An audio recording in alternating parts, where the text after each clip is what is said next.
Halo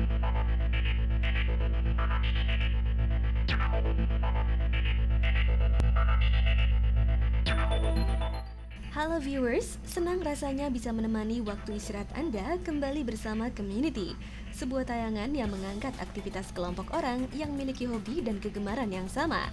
Ingin tahu komunitas apa di episode Community kali ini? Langsung saja kita saksikan selengkapnya.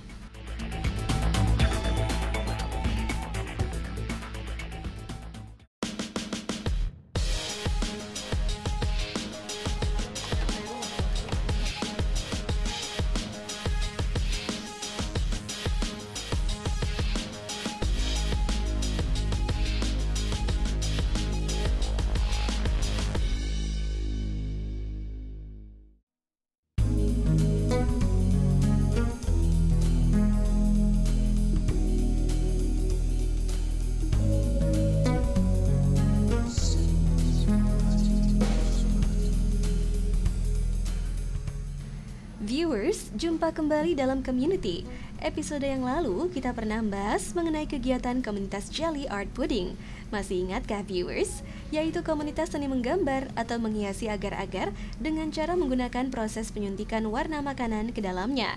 Baik itu hanya menggunakan jarum atau bisa menggunakan alat khusus yang dibentuk sesuai dengan gambar bunga, kupu-kupu, dan lain-lain.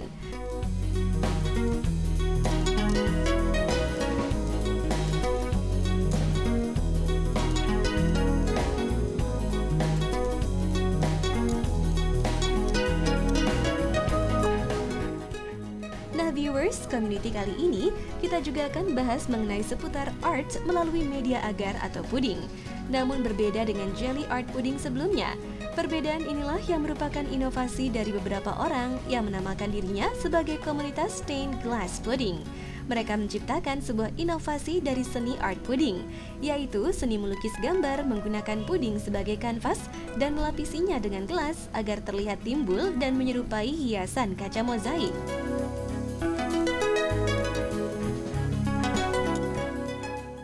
Ya, di sini kita kan penyuka puding ya.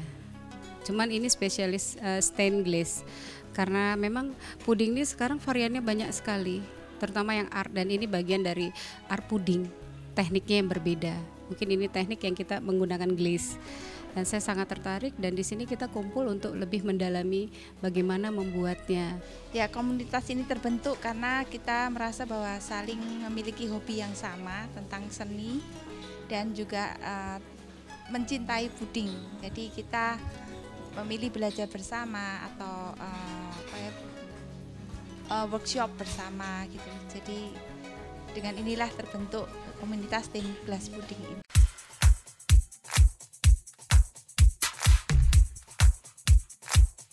Viewers, komunitas Stained Glass Pudding ini selalu mengadakan latbar atau latihan bareng di tempat yang telah ditentukan.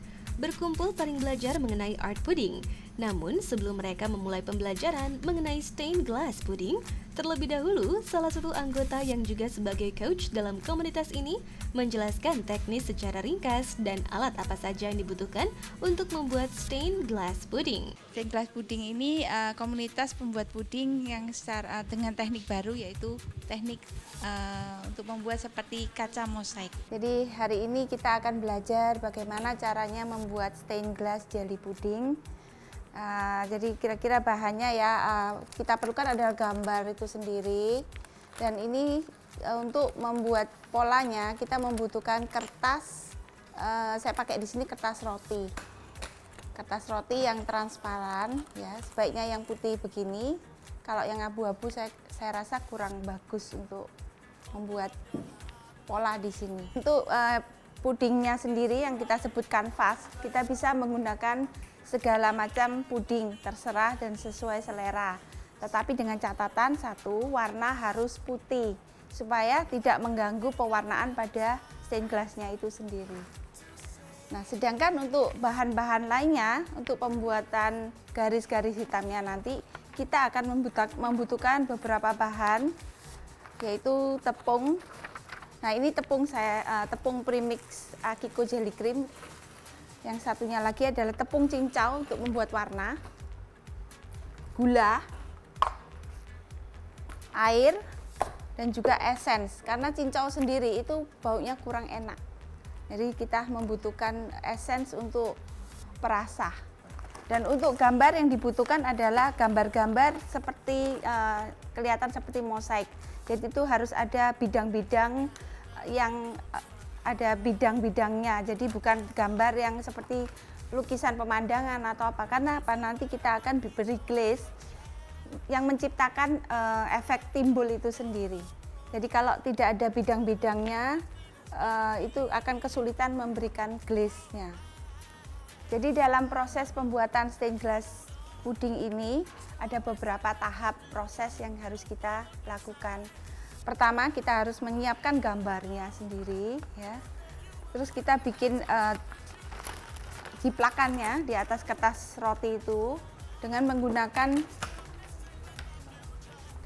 menggunakan pen yang kita sebut sebagai edible pen. Ini tintanya tidak berbahaya bagi kesehatan karena tintanya sendiri itu mengandung food color. Edible pen itu adalah bolpen yang tintanya berupa pewarna makanan, jadi tidak berbahaya bagi kesehatan. Kemudian setelah dijiplak, nanti kita akan tempelkan ke atas puding yang kita sebut sebagai kanvasnya. Setelah gambar menempel di sini, kita angkat. Nah, setelah itu baru kita akan beri garis-garis atau beri dinding. Fungsinya dinding tadi adalah untuk menahan glaze-nya, supaya glaze tadi bisa ada efek timbulnya. Jadi glaze-nya tidak rata gitu. Sebelum di glaze, kita kasih warna dulu. Jadi pewarnaannya nanti juga akan saya ajarkan bagaimana pewarnaan yang cantik untuk membuat stained glass ini. Setelah diwarnai, baru nanti kita taruh ke glaze-nya itu di atas bidang-bidang yang sudah digambarin hitam-hitam itu tadi. Nah viewers, itu penjelasan singkat dari Coach Akiko, menjelaskan teknik secara dasar atau ringkas kepada anggota yang sudah datang.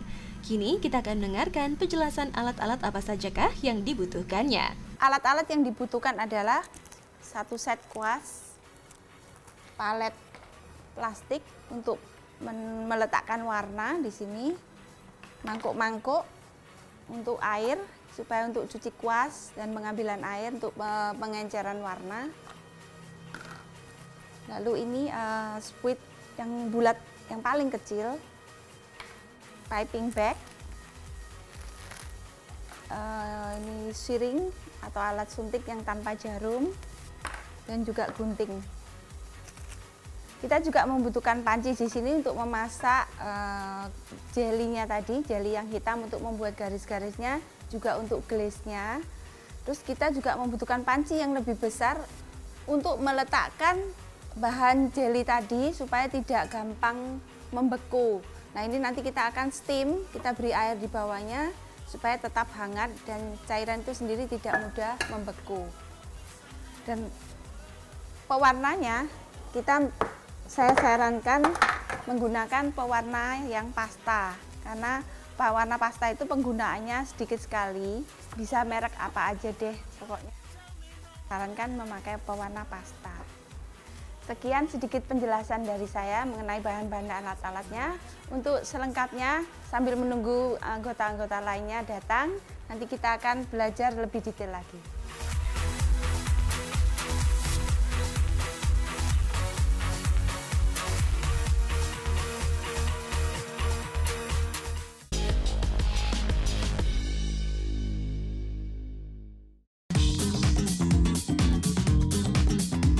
Welcome back on Community. Setelah kita melihat Coach Akiko sedikit menjelaskan cara dan alat apa saja yang dibutuhkan, sekarang kita akan melihat pembelajaran lebih detail lagi mengenai pembuatan stained glass pudding itu seperti apa.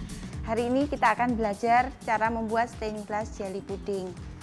Stained glass itu sendiri seperti kaca-kaca yang ada di bangunan-bangunan kuno seperti gereja-gereja itu. Dulu saya pernah belajar di Amerika sebagai mahasiswa fine art di USC. Saya pernah belajar bagaimana cara membuat stained glass itu sendiri. Nah, terinspirasi dari sana, maka saya ingin sekali membuat stained glass ini di atas puding yang kita bisa makan. Di sini kita kasih beberapa contoh gambar, ibu-ibu bisa pilih terserah mau yang mana. Saya sarankan untuk pemula itu menggunakan gambar-gambar yang ini bidang-bidangnya itu besar, jadi nggak terlalu rumit. Pola itu sendiri sebetulnya bisa gambar apapun asalkan garis-garisnya itu saling sambung menyambung, di mana fungsinya untuk menahan glaze-nya nanti. Nah, pola itu sendiri kita jiplak ya di atas kertas. Kertasnya itu harus kertas yang transparan. Nah, biasanya kita menggunakan kertas untuk baking, jadi baking sheet itu yang agak transparan. Kertas rotinya diletakkan di atasnya gambar, terus dijepit sama penjepitnya, dan dijiplak menggunakan tinta edible pen tadi. Saya sarankan penjiplakan gambar itu dari atas ke bawah. Karena Pak edible pen ini bisa luntur di tangan kita. Jadi kalau kita ngerjakannya di tengah terus kena tangan nanti akan belepotan, Bu. Kalau di sininya kotor, waktu kita tuangkan diletakkan di atas puding, pudingnya sendiri akan kotor. Sehingga hasilnya nanti tidak bagus. Jadi ini harus benar-benar rapi. Nah, gambarnya itu kita bikin di kertas biasa, kertas HPS. Tetapi kita bikin gambar itu nggak seperti gambar biasa, harus ada batas-batasnya jadi kelihatan hidup. Nah, kemudian kita beri kertas bakar. Ya, itu kalau kertas roti itu ada 2 macam, ada roti yang agak krim, yang ini yang bakar.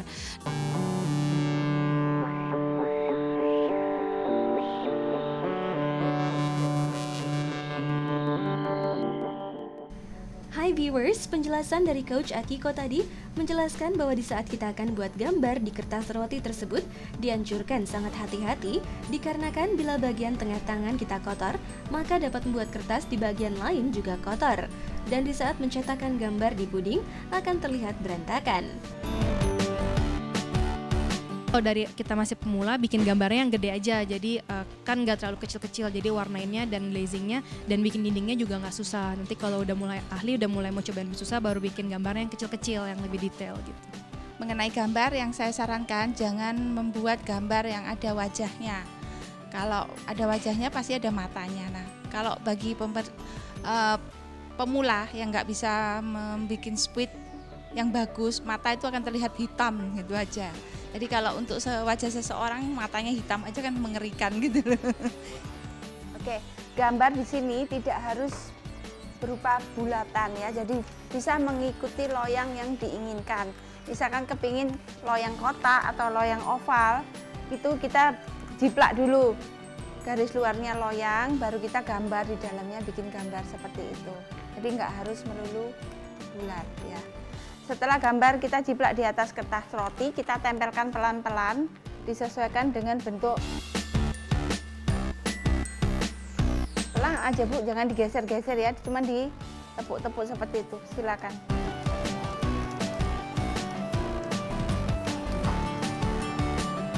Nah, pokoknya dipastikan sudah menempel, kita langsung cabut.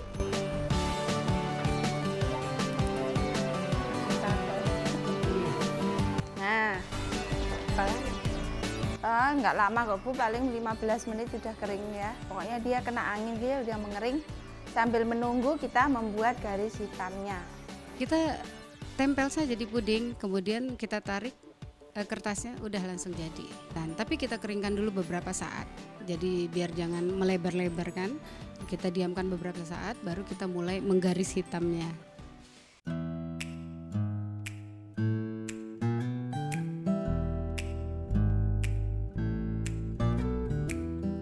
Setelah kita meletakkan pola di atas puding, sambil menunggu polanya kering, kita sekarang mulai membuat adonan untuk garis hitamnya. Kita mulai memasukkan bahan ke dalam panci. Pertama yang kita masukkan adalah gula di sini, kemudian tepung. Terus kita menggunakan tepung cincau juga.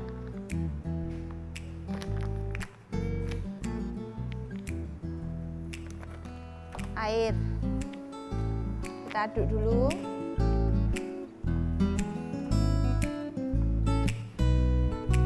Pastikan supaya tidak ada gumpalan ya. Kalau ada gumpalan ini akan mempengaruhi garisnya nanti. Ketika di split di pipe itu akan tersumbat. biasanya akan tergoda menggunakan tepung coklat. Biasanya tepung coklat itu bisa menggumpal. Nah, kalau kurang hitam kita siasati dengan pewarnaan hitam sedikit aja. Karena tepung cincau ini sendiri Bu, itu bisa menghitam kalau sudah dipanasi untuk di steam. Kita menggunakan panci yang ada dalamnya ada airnya dan juga ada mangkuk yang lain. Ini kita letakkan di atas api supaya dia tidak membeku. Apinya kecil sekali. Kita siapkan piping bag, sendok,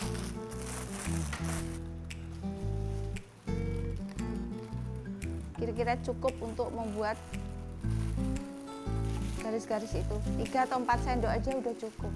Kalau ibu-ibu meletakkannya di dalam piping bag ini terlalu banyak ya, takutnya nanti dia menggumpal beku. Sedangkan kalau di sini dia akan tetap cair ya. Tunggu dingin ya, kalau enggak gitu tangan kita melepuh. Bahan atau adonan tadi kita tunggu sampai agak dingin. Satu, pertama supaya tangan kita tidak kepanasan ya. Yang kedua juga konsistensi dari bahan tadi agak mengental sehingga akan lebih mudah untuk di-pipe, untuk ditekan di atas pudingnya. Ketika sudah mendidih, itu baru kita masukkan ke plastik segitiga kalau kami bilangnya gitu ya. Kalau orang awam bilang plastik segitiga, tapi kita tunggu sampai dia mengental. Nah, disinilah intinya ini, yang sulitnya ini, takaran pengentalannya itu yang bikin kacau. Oke, ini kayaknya adonan hitamnya udah siap, kita gunakan. Kita potong ujungnya sedikit ya. Lalu kita masukkan ke dalam piping bag satunya, sini sudah memakai squid.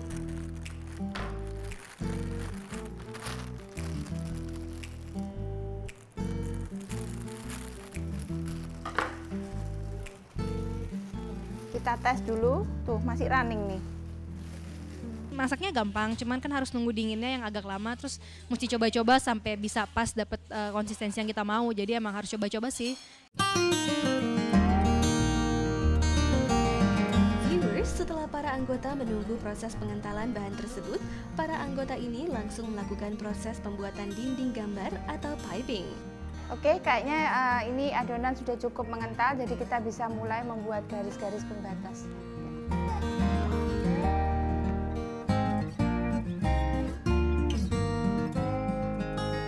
Sampai di situ.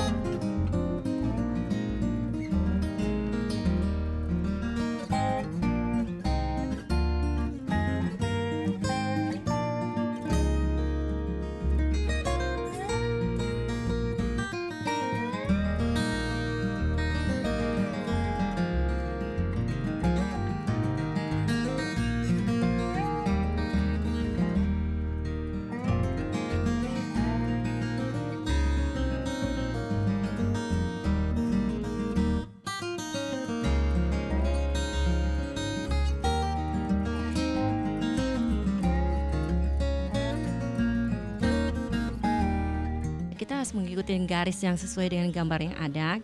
Kita garisnya lebih tinggi. Jadi biar nanti kita untuk ke jelinya itu, waktu kita gambarnya itu nggak melirik ke bawah gitu. Sulitannya paling ke garis-garis harusnya aja. Jadi dia nggak bisa terlalu tebal. Jadi harus sedikit hati-hati karena memerlukan garis yang halus benar.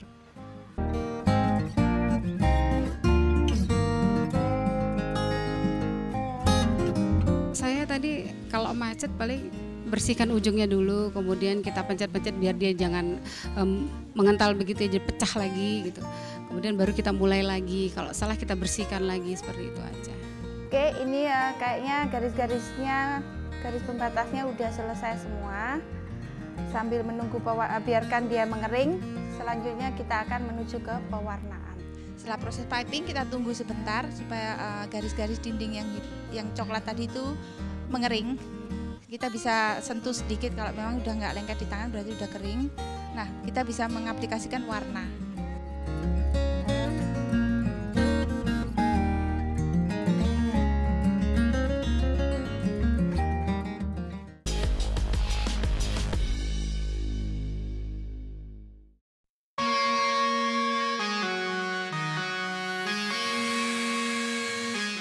Terima kasih Anda masih setia bersama kami di Community.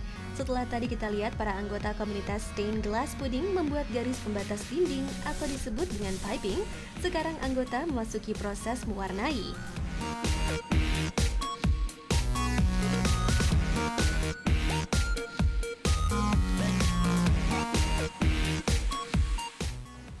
Oke, kita cek ya sekarang apakah sudah kering dengan cara menyentuhnya. Kalau udah agak keras, berarti udah kering. Nah, kalau udah kering, kita siap untuk masuk ke dalam pewarnaan. Nah, sebelum kita memulai mewarna, kita harus mengenali dulu gambarnya kita itu yang mana yang bunga, yang mana yang daun, itu kita harus kenalin dulu. Jangan sampai nanti kebingungan salah warna. Kita waktu menjiplaknya kan jadi terbalik gitu ya. Kadang kita kebingungan mana yang bunga, mana yang daunnya gitu ya.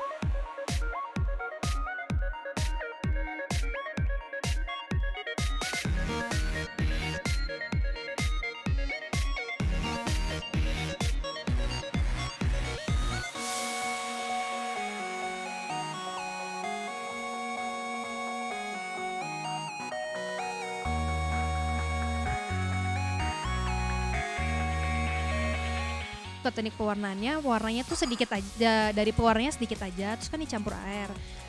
Jadi warnanya tipis-tipis aja, sekali. Ntar kalau udah agak kering lagi, diulang aja terus sampai warnanya setebal yang kita mau gitu. Jadi tapi pewarnanya pakai dikit aja, pakai air aja yang banyak.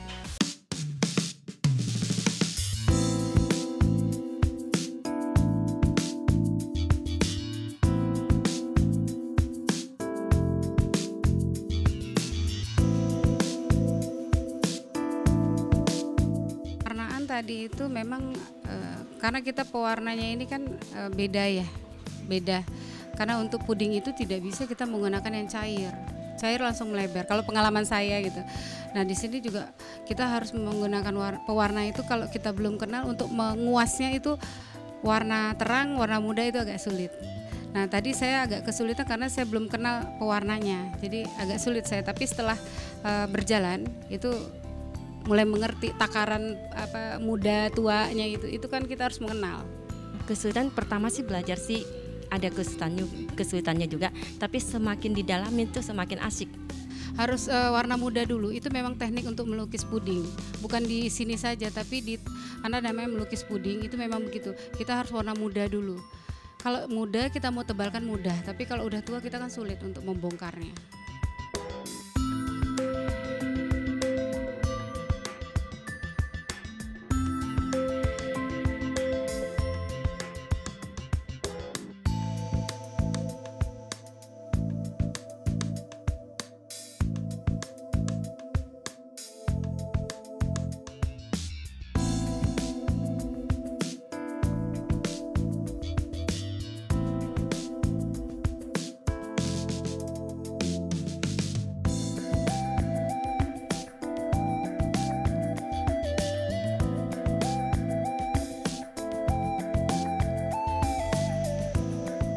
Tadi sih pakai ada pink, oranye, hijau, coklat, biru, macam-macam sih.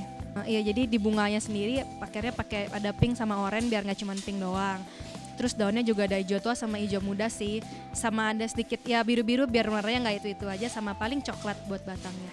Gambar kupu-kupu. Sebenarnya tadi saya menerapkan warna ungu, tapi nggak tahu kok warnanya jadi aneh. Nah itu karena saya belum mengenal jenis pewarnanya. Kalau pewarna yang pernah saya pakai ungu benar-benar munculnya ungu gitu. Tapi ini ada mungkin di produk itu ungunya ada tingkatannya. Nah itu saya tadi tidak mengenal. Tapi akhirnya kita alihkan yang penting dia timbul gitu. Tapi kalau prinsip saya dalam melukis warna itu harus ada warna tua dan harus ada warna muda. Jadi dia timbul. Kalau kita pakai warna soft semua itu kurang ada degradasinya.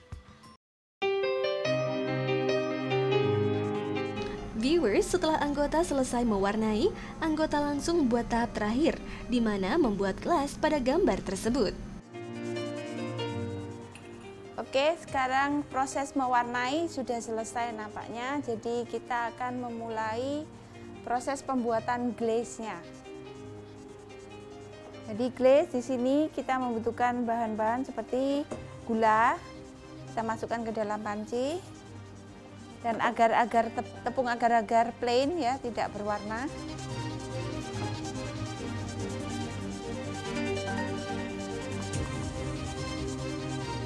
Terus air.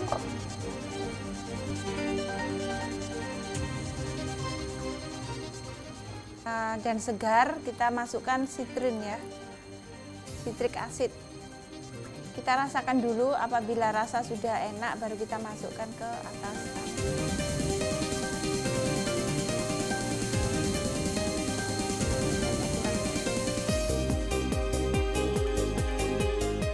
Oke, kita mulai merebusnya sampai mendidih. Oke, ini kayaknya udah mulai mendidih, jadi api mulai dikecilkan.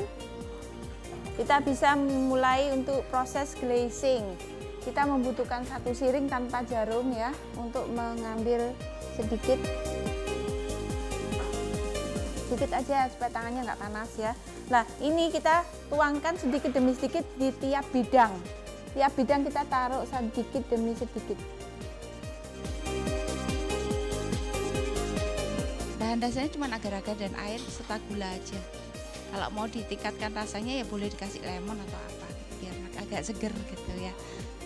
Jadi setelah proses itu kita bisa taruh di spuit atau alat suntik yang tanpa jarum, baru kita aplikasikan satu persatu di atas kotak-kotak yang sudah kita buat tadi.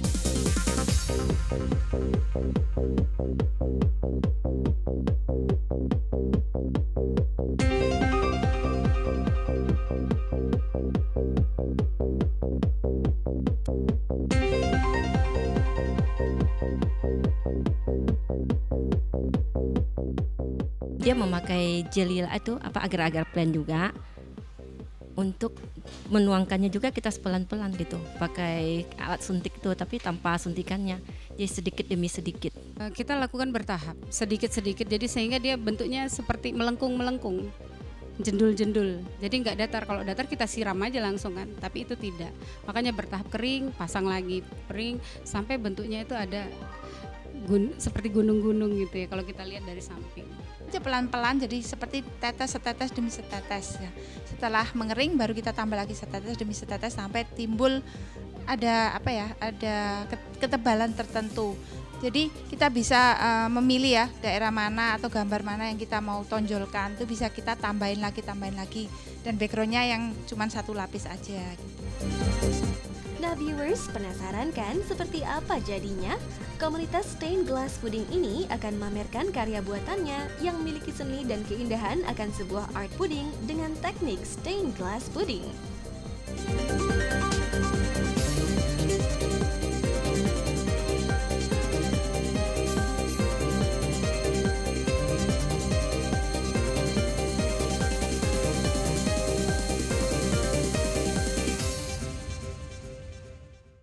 Ya viewers, itulah liputan community pada episode kali ini. Semoga liputan tadi bermanfaat bagi viewers di rumah ya. Sampai bertemu di episode berikutnya dengan komunitas yang lainnya. Bye-bye. Sekarang proses pembelajaran sudah selesai dan kita akan akhiri pertemuan kali ini sampai di sini.